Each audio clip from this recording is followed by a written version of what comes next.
सादर प्रणाम। भगवान सुखी रखे। राम राम। बताओ भैया, ये 24 बार हो गई। हाँ, कल से आज तक, परसों से 24 बार आशीर्वाद ले चुके हो, और आज तो पर्ची निकल आई। किसके बारे में जानना है? अपना ही बारे में जानना है गुरुजी। क्या नाम है? सुनील कुमार। तारीख समय क्या है बताओ? 1976 मई का जन्म है। और समय? 1-1:30 के आसपास का ही है। वैशाख का पूर्णमासी था। इस कुंडली को जांचते आपसे कल बातचीत के दौरान जो हमारे दिमाग में चल रहा था वो बात सही है कि इतने परेशान क्यों हो, उसका कारण क्या है, तो हम समझ गए थे। इतने विचलित क्यों? आपको एक ही बात को, एक ही काम को बार बार करने की आदत है। ये सही है कि गलत? हाँ, काम कंफ्यूज रहते हो, कंफ्यूज। हाँ। शुरू से ही बहुत भावुक व्यक्ति हैं आप, किसी का दुख नहीं देख पाते। बिल्कुल। ठीक है। कुंडली के अनुसार जब आप 6 साल के हुए थे और 13 साल के हुए थे, तब आपके घर में कोई आपत्ति, विपत्ति, परेशानी आई थी? बिल्कुल सही बात है। आई थी। 13 वर्ष की उम्र में हमारे फादर के ऊपर हमला हुआ था। हाँ हमला हुआ था। हाँ, बिल्कुल सही बात है। सही बात है। फिर वो बचे कि नहीं? नहीं, ठीक है। मतलब कि किसी अटैक हो गया था। हाँ, काम में उनको जो फंसाने का मतलब कोशिश किया जा रहा था। ठीक है। मगर ऊपर वाले का आशीर्वाद से जो है कि हमारे फादर जो है कि ठीक है। हाँ। आपकी बहनें कोई हैं? बड़ी है, हमसे बड़ी है बहन। पर एक उपाय बता रहे, उनको नहीं बताना। एक उपाय करना, उससे आप भी सुखी रहोगे। ये पत्नी है, पत्नी भी सुखी रहेगी और आपके बहनोई भी बने रहेंगे। शब्द पे गौर करें। उपाय करने से वो भी बने रहेंगे, बचे रहेंगे, लंबी उम्र पाएंगे। उपाय मुश्किल से मुश्किल 50 रुपए का खर्च होगा, वो आपको करना है। क्योंकि आपके जो बहनोई हैं उनकी हम आदत बताते हैं, दिन में भी सो जाएंगे, रात में तो सोते ही। उनकी आदत है थोड़ा आलसी वृत्ति या सोना। नमक ज्यादा खाते हैं तुम्हारे बड़े बहनोई। बिल्कुल। जोर से बोलो। हाँ, बिल्कुल सही बात है गुरु जी। नमक खाते। एक ही बहन है। और तो अब इसमें यह है, अगर अपन इस उपाय को नहीं करते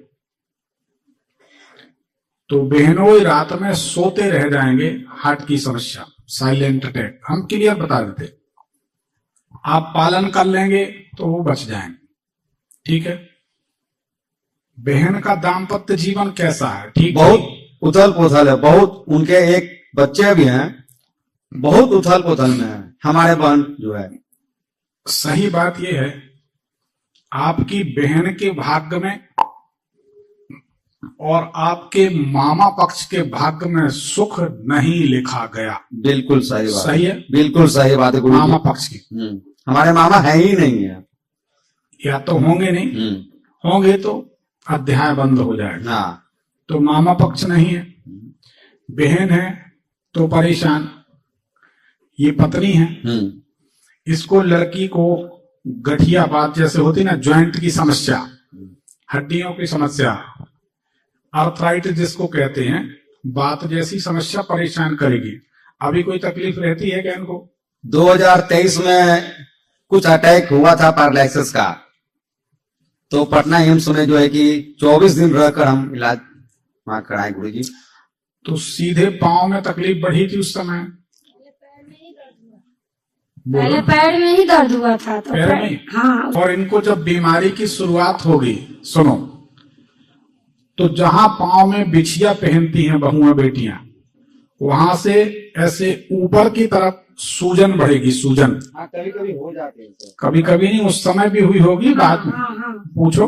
उसी टाइम पैर फूला नीचे से ही। हम जो बोल रहे नीचे ही से हुई थी, माइक में बोलो, सब सुन रहे हैं। हाँ, नीचे से हुआ था। हाँ, हुआ था। तो ये कारण, ज्योतिष में कोई ऐसी चीज नहीं जो समझ में ना आए। जून जुलाई के महीना में इसको बीमारी परेशान करती होगी लड़की को, हाँ गुरुजी, उस समय जब बीमार हुई थी तो कौन से महीने में हुई थी? वही आसिन दशहरा अक्टूबर मतलब सावन के आसपास के मतलब होते हैं। तो जुलाई सावन में हाँ, तो होता हाँ, है, जुलाई हाँ, के सावन। हाँ बिल्कुल बिल्कुल गुरु जी। तो इन सब के कुछ समाधान हम आपको बता देते हैं, तो आपकी समस्या हल हो जाएगी, ठीक है ना। आप क्या जानना चाहते हो ये बताओ। जानना यही चाहते हैं गुरु जी कि 2006 में हम लोग परिवार में जो दुकान एक साथ था, और उसके बाद से थोड़ा बिजनेस हम अलग किए हैं, और उसके बाद से जो है कि समझ आए कि अभी तक जो है कि हम जो भी काम करते हैं मतलब सफलता नहीं मिल रही हमको काम में, और कर्ज बढ़ते ही जा रहा है। जितनी भगवान शंकर की सेवा करोगे उतना परेशान रहोगे। एक बात करते हो क्या? इसमें लगा हाँ कर रहे थे, और इधर 2-3 महीना से हम छोड़ दिए हैं। सवाल ये है, अभी तो 3 महीने से छोड़ी, पर जब से आपने भगवान शिव जी की सेवा शुरू की है उसके बाद से लगातार परेशान हो, हाँ या ना? हाँ सही बात है, ये नहीं करना। इसका समाधान बताएंगे। आपने कोई मूर्ति, कोई दरबार लाकर घर में रख दिया है, पूजा घर में, जैसे कोई गिफ्ट कर देता है, राम दरबार है, कृष्ण दरबार है, हनुमान। 2024 में जो अयोध्या में जो राम दरबार की थी 22 जनवरी को, तो हमारे घर के बगल में दिव्य स्थान है माँ का, तो हम लोग 2-4 लड़का जो है मिलकर जो है कि उस दिन जो है दरबार जो है, और वो फोटो लमसम 10 इंची के आसपास का फोटो था, तो हम बहुत दिन तक अपने घर के ऊपर छत पे जो है, मतलब ऊपर भी रूम है तो वहां भी टांगे, बहुत दिन तक टांगे हुए हैं। फिर उसके बाद इधर जो है कि 3-4 महीना हुआ है, तो फोटो को हम बच्चे को कहा कि बाबू स्थान में जाके जो रख दो, वो फोटो राम दरबार का जो है किसी और ने ले लिया है। तो जब से वो राम दरबार की फोटो आपके पास आई है, उसके बाद से व्यापार को लेकर, कर्जे को लेकर, परेशानियों को लेकर आप चिंतित हैं, परेशान हैं या नहीं? जैसे ऐसा मतलब कि हमको कुछ महसूस नहीं हुआ है, मगर 2024 में जो हुआ था ना, तो उसमें हम खरीद कर लाए थे, और रामायण पाठ मतलब नहीं, सुंदरकांड का पाठ हुआ था, तो उसी में हम लाए थे। अरे ये नहीं पूछ रहे हो पाठ रामायण का हो, हनुमान चालीसा, इससे मतलब नहीं, काम की बात पे ध्यान दो। ये मूर्ति, ये दरबार लाने के बाद आप परेशानी, हाँ थोड़ा परेशानी हमको हुआ है। हाँ वही तो पूछ रहे।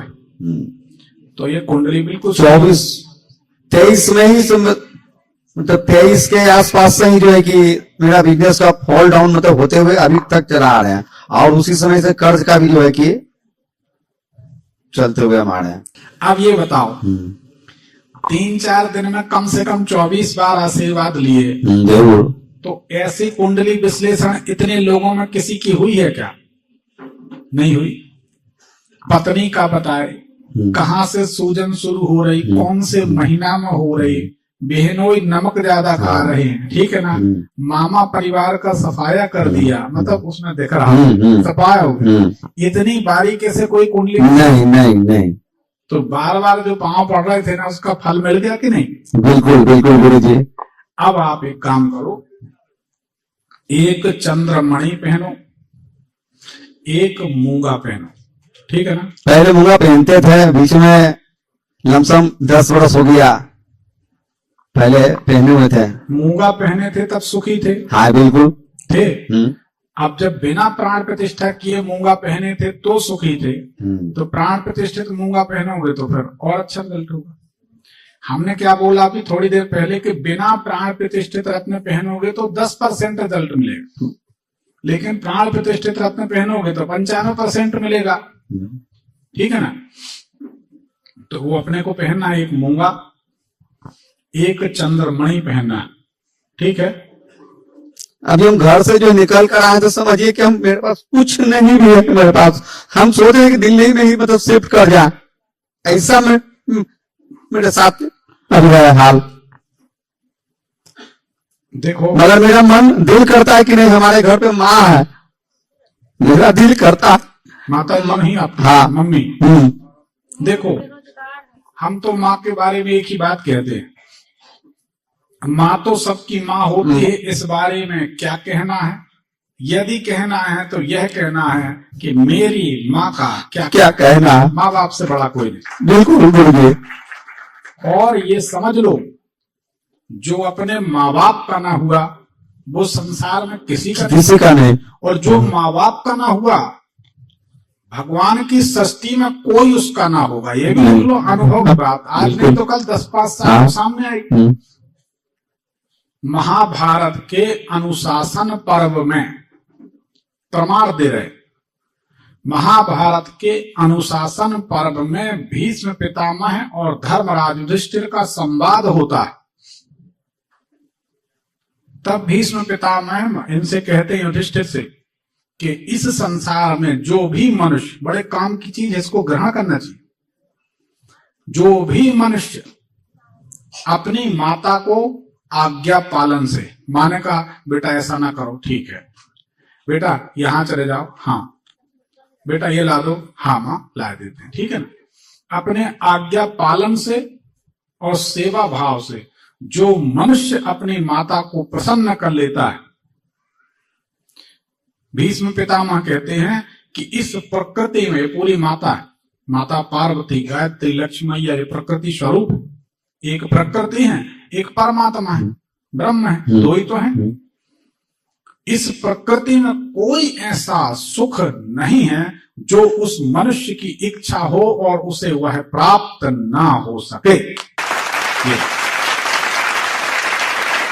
और सच बताएं, इसका प्रमाण भी हम चारों भाई अपने जन्मदिन में, कोई हमें कुछ भी कहे, यहाँ पढ़े लिखे लोग भी होंगे, कुछ भी सोचे, हम लोग अपने जन्मदिन में अपनी माँ के चरण धो के बीते भैया। गुरु पूर्णिमा के दिन हम उनको पहले पूजा करते हैं, चरण धोते हैं, चरण पहुंचते हैं, तौलिया से टीका लगाते, माला पहनाते, दीपक दिखाते, पांव पड़ते हैं, सिर टेक के, वो दोनों हाथ रख देती हमारी पीठ पे। फिर हम कहते दुनिया में हमारी विजय हमेशा है, क्योंकि माँ बाप का आशीर्वाद। तो पिताजी तो नहीं रहे, पिताजी हमारे नहीं, हमारे, पर हम अपना अनुभव बताएं, और हमें झूठ नहीं। हमारे फेसबुक में बहुत पुरानी आप फोटो देख सकते हैं, सर्च करके, उसमें मिलेगी कि गुरु पूर्णिमा में गुरुजी ने आशीर्वाद लिया। जन्मदिन, गुरु पूर्णिमा में हम बाद में अपने शिष्यों से मिलते, पहले माँ की पूजा करते, भगवान की पूजा, माँ की पूजा, फिर निकलते। माता प्रथम गुरु है, और माता तो माता है ही। अरे माँ ना होती तो हम कहाँ होते। बनारस की बात हमने बताई, आप लोगों ने सुनी होगी, पूरा का पूरा शिव मंदिर टेढ़ा हो गया। बनारस की सच्ची घटना, वो भी एक लाइन में बता देते हैं। माँ बाप का भक्त था, शिव भक्त था, पिताजी गुजरे, कुछ समय बाद माताराम गुजरी। बनारस में सब पिंडदान वगैरह करा के 2-4 साल बाद बड़ा शिव मंदिर बनाया।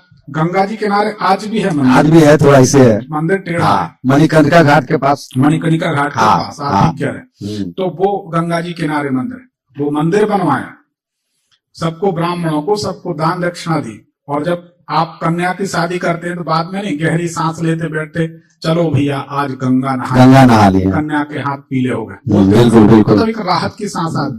तो उसने राहत की सांस ली। वो बोलता क्या है, भगवान का भक्त था, वो बोलता क्या है कि चलो आज माता पिता के कर्ज से मुक्त हो गए। इतना बोलना है कि वो मंदिर ऐसा टेढ़ा हो गया। तो मंदिर, नया मंदिर टेढ़ा हुआ, विद्वानों ने बहुत मथन किया, माथा पच्ची की, बहुत चिंतन किया। तो एक बुजुर्ग ब्राह्मण थे, उन्होंने कहा कि क्या बात चल रही थी, क्या हुआ क्या। जब पूरी बात चल बताई कि इनने ये बोला, ये भी भक्त, आज बहुत अच्छे भक्त हैं, इनने बोला कि आज माँ बाप के कर्ज से मुक्त हो गए। तो उन्होंने कहा कि ये सब गलत हो गया, क्योंकि माँ के कर्ज से मनुष्य 7 जन्म तक मुक्त नहीं होता, रोम रोम ऋणी होता है। बिल्कुल बिल्कुल। और हमारी मुहिम है, हमारा प्रयास, भाई कोई कुछ भी कहे, हम अपने माँ बाप की, परिवार की बहुत इज्जत करते हैं, और जो अपनों का नहीं वो दूसरे का नहीं। और जब हम अपनों के ना हुए, माता पिता लौकिक हैं, संसारी हैं, पारलौकिक माता पिता भगवान, माता पार्वती, भगवान भोलेनाथ। जब हम लौकिक माता पिता को प्रसन्न कर लेंगे, तब हम पारलौकिक माता पिता की उम्मीद करें। अपने माँ बाप को भूखा मारें, वृद्धाश्रम में जाके मिठाई बांटें, क्या मतलब। पहले घर देखो, बाद में बाहर देखना। माँ बाप जिंदा भगवान है, इनको ठुकराते हैं लोग, अब बाद में फिर दर दर के भिखारी बने घूमते, बुढ़ापे में आते हमारे पास कहते हमने तो कभी नहीं किया, हमने तो कभी नहीं किया, हमारे बेटा बहू ने ऐसा किया। ऐसा नहीं, हिस्ट्री रिपीट होती, कोई ना कोई चूक आदमी से होती है, जाने में अनजाने में, उसका कर्म दंड है। कर्म के बंधन से कोई नहीं बचा। ऊधो भगवान के भक्त थे, वो कहते हैं ऊधो कर्मों की गति न्यारी, पुण्य से बगला सफेद बनाए, पाप से कोयल कारी, ऊधो कर्मों की गति न्यारी। इसलिए बचना चाहिए, आप ये उपाय करें। दूसरी बात, शनिवार कम से कम 7 शनिवार भगवान शंकर का मठा से मही से अभिषेक करें। स्टील के लोटे में पहले जल से, फिर मही से और फिर जल से। दूसरी बात, अब आपको गरीब आदमी हो, मतलब बुरा नहीं मानना, आपने बताया कि कुछ है नहीं हमारे पास, ठीक है, एक चांदी की चैन पहन लो, जिंदगी में चैन भी आ जाएगा, वो करार भी आ जाएगा। समझ गए? बाकी कुछ नहीं। और गुरु जी ऐसा है कि अभी थोड़ा भी कर्ज थोड़ा भी अरे जब ब्राह्मण का आशीर्वाद मिल जाए तो फिर पुरानी बात दोहरा दी। कल हमने समझा थक गए, ठीक। अब उसको कुछ नहीं, पर्ची निकालो जाओ। आधार